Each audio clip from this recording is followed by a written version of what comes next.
Well, you know, I spent about 25 years in the security guard dog business, and at the height of all the busy, which means at the height of all the crime sprees, I kept on average anywhere from 30 to 45 dogs on the yard in the kennel any day of the week.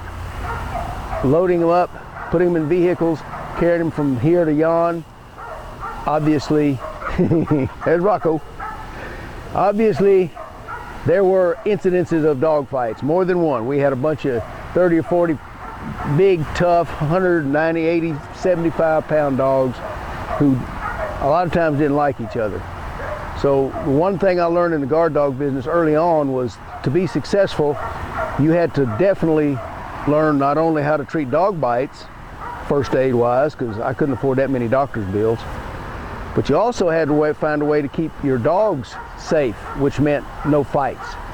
So we came up with trial and error, two different ways to break up a dog fight. And I've seen one of the ways talked about incorrectly, you know, ever since I put it up on a message board 15, 20 years ago. We're going to go through both those ways right now. Remember this, the best thing to do in a dog fight is just like looking down the barrel of a gun. If it's loaded, don't do that.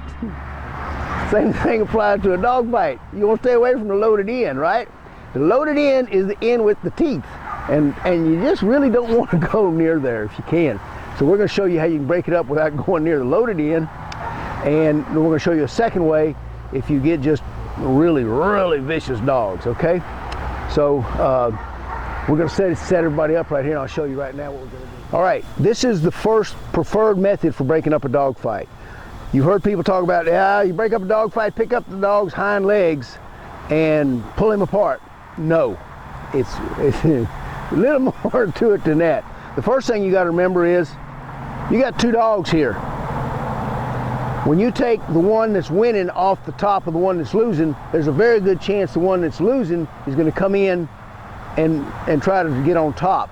So you have to take out both dogs. If this is if you're by yourself. If you have someone helping you, then the second person can go to the losing dog and grab them by the collar. And to grab a dog by the collar that's in a fight, you're going to go right up its back. I don't know if you can see this. Turn Rocco around just a tad. You're going to run right up its... Come here, buddy. Sit, beast. You're going to run your hand right up its back, and you're going to grab the collar just like this, underhanded. All right, this is going to give you the most control you can get. So the dog, if you got two people there, the first person takes the dog that's losing, the one that's on the bottom, runs up, grabs that collar. That way this dog cannot, when you take that dog off, this dog can't come back and retaliate. Very important that you secure that losing dog. We're going to show you now, if you're by yourself, what the heck do you do?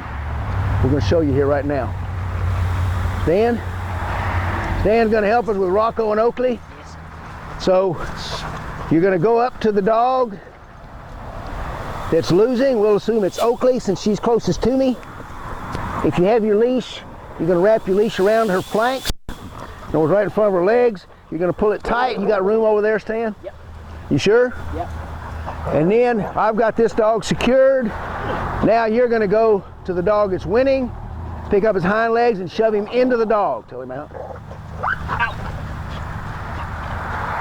There you go. Simple as that. This one cannot retaliate. He picked him up. Now, because of the sack, we couldn't do it just right, but the one little thing that's missing when people talk about pick up the dog and pull them apart is the more you pull a dog away from what it's got in its mouth, the harder it's going to bite. So you pick your dog up, you shove them into the bite as hard as you can. The second dog is secured. What I would have done had that been a real fight and I was by myself, I would have drug her over.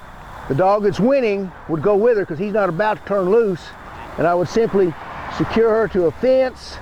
If you're in the house, you can wrap your leash around a table leg, chair, heavy table, something of that nature, okay? So that's method number one. Now we're going to show you how to break up lesson number two.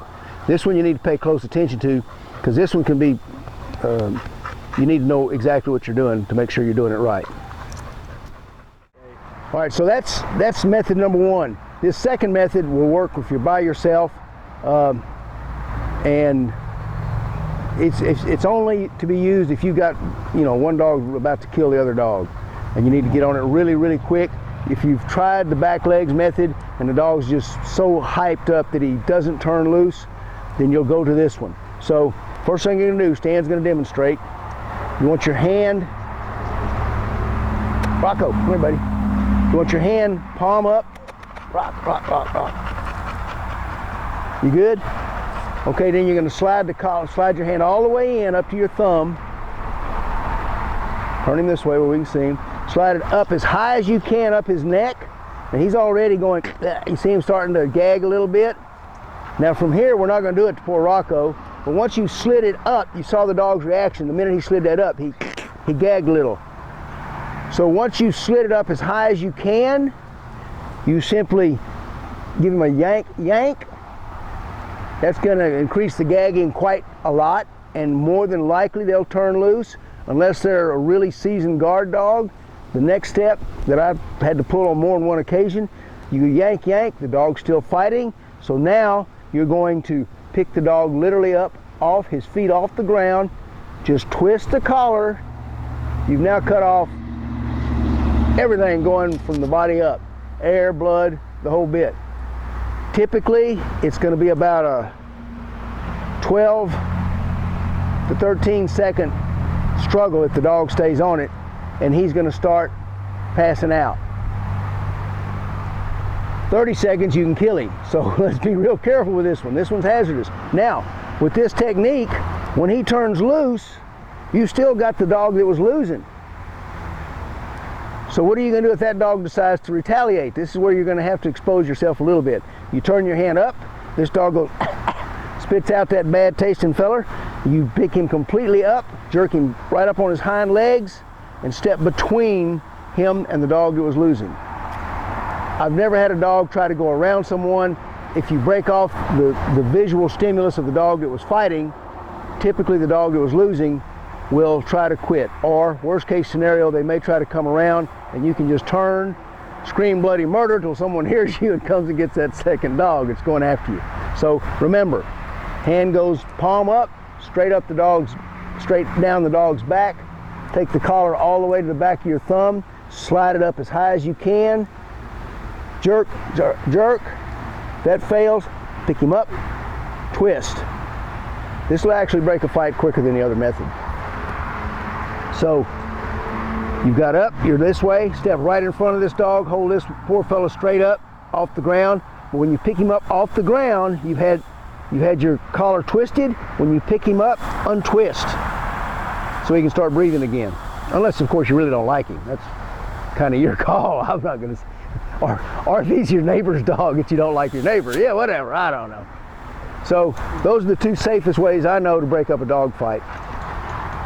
Trivia question number 5. We've had 3 wins by your team and 2 wins by our team.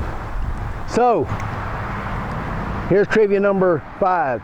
This question is going to play into next week's video. So listen closely.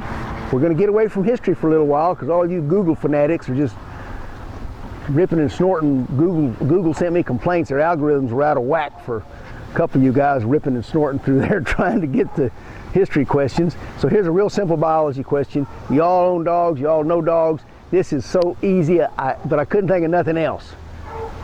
So as much as I hate to just give you one, might as well. Stan says might as well. Here it is. Male dogs. What is the definite indication that they have started puberty? We know when females start going through puberty because they have a heat cycle. Male dogs have a definite sign that leaves no doubt when they start puberty. Really simple. I hate to give you such an easy question, but I don't know. What? Can I answer? I want a bumper sticker. No, you got a bumper sticker. I gave you one 7 years ago. Don't tell me you... Oh, it got faded, man. Yeah, right.